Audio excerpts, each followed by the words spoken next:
Mr. Bainey, and we're going to take a look at, hey, what's up, Math 1? We're going to take, hello, this is Mr. Bainey.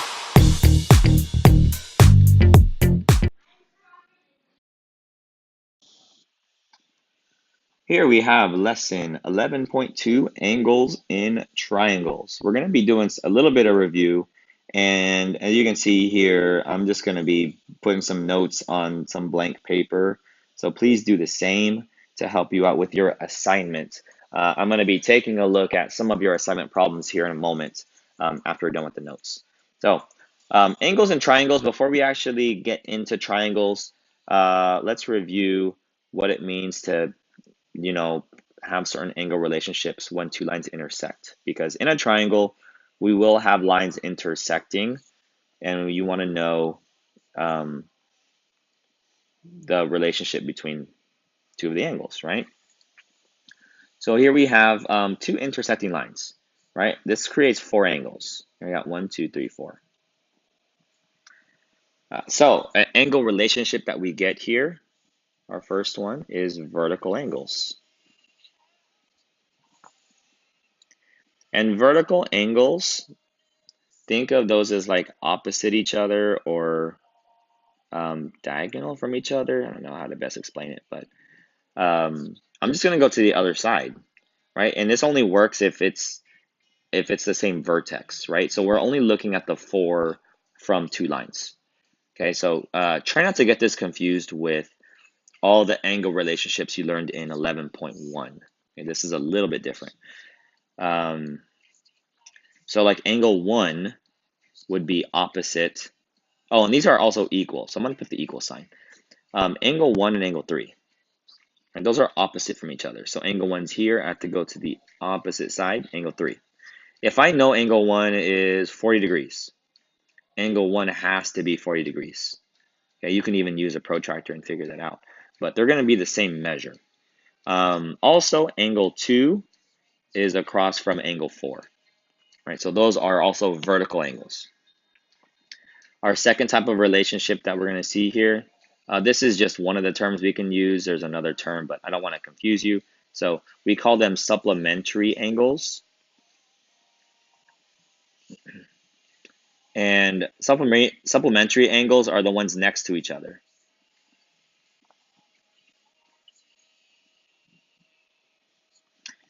And these ones actually add up to 180 degrees. So the ones next to each other are like angle 1 and angle 2. If I add angle 1 and angle 2 together, that's 180 degrees. Okay, next to each other. So you see that right there, it's right next to it. Angle 2 and angle 3 are right next to each other. So I could say angle 2 plus angle 3 is 180 degrees. I could say angle 3 plus angle 4 is 180 degrees. And finally, I could say angle 1 plus angle 4 is 180 degrees. And we can actually use these results here to show that like angle 1 and angle 3 have to equal each other. Because if angle 1 and angle 2 add up to 180, angle 2 and angle 3 add up to 180, that means these two have to be the same as each other, right? So these are all connected. All right, now we can move to triangles. So here we go. Let me try my best to draw a nice triangle here.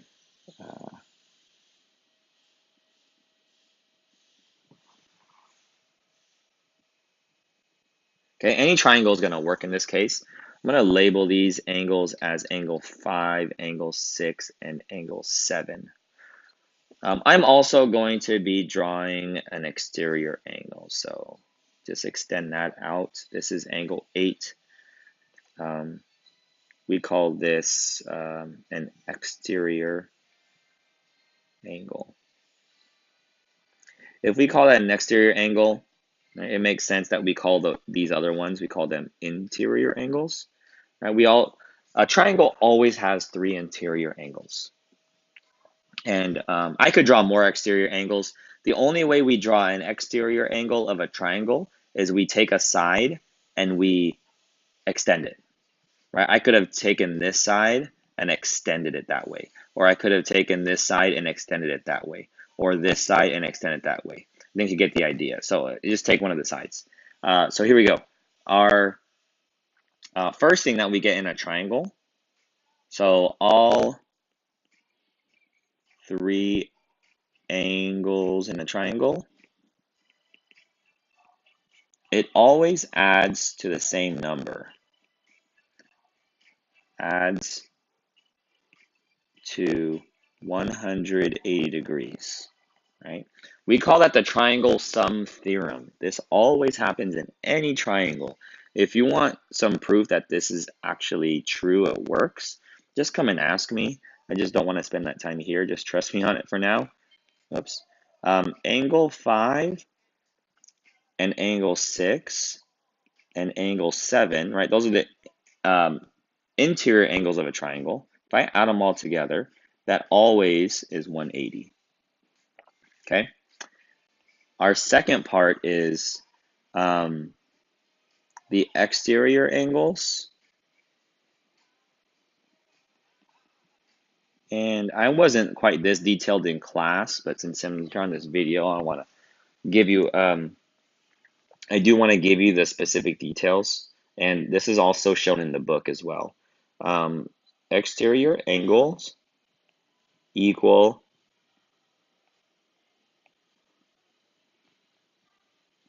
the two remote interior angles added together, I should say.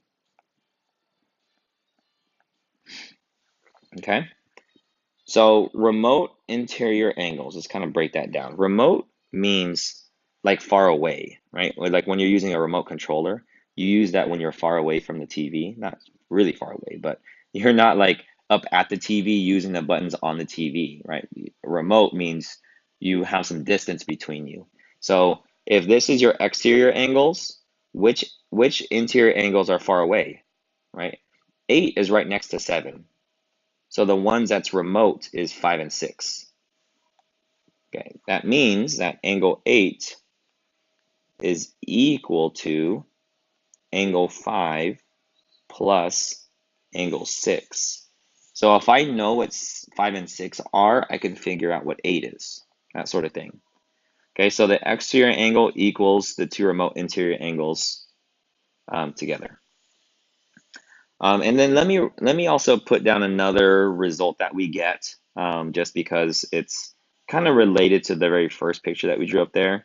Angle 7 plus angle 8 equals, actually, you know what? I should be writing this up at the top so I can show you. Angle 8 plus angle 7 equals 180 degrees.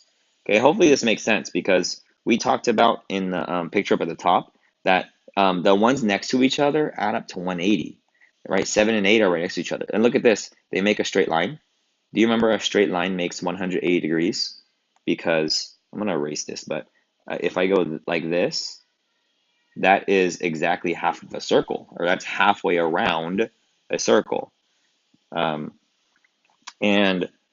here's something interesting about the statements that I made. Look at the blue and the red equation.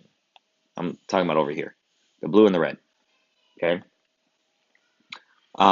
They both have a plus angle 7, and they both have the equals 180. So look, they have angle 5 and angle 6 is the same as angle 8, and that's what I just put right here. Okay, angle 5 and angle 6 added together is angle 8. So that's sort of like the proof as to why that's true. But here on your practice problems, I don't expect you to know how to do some of the ones that are a little bit more complicated. So let me just circle the ones that I'm requiring you know how to do.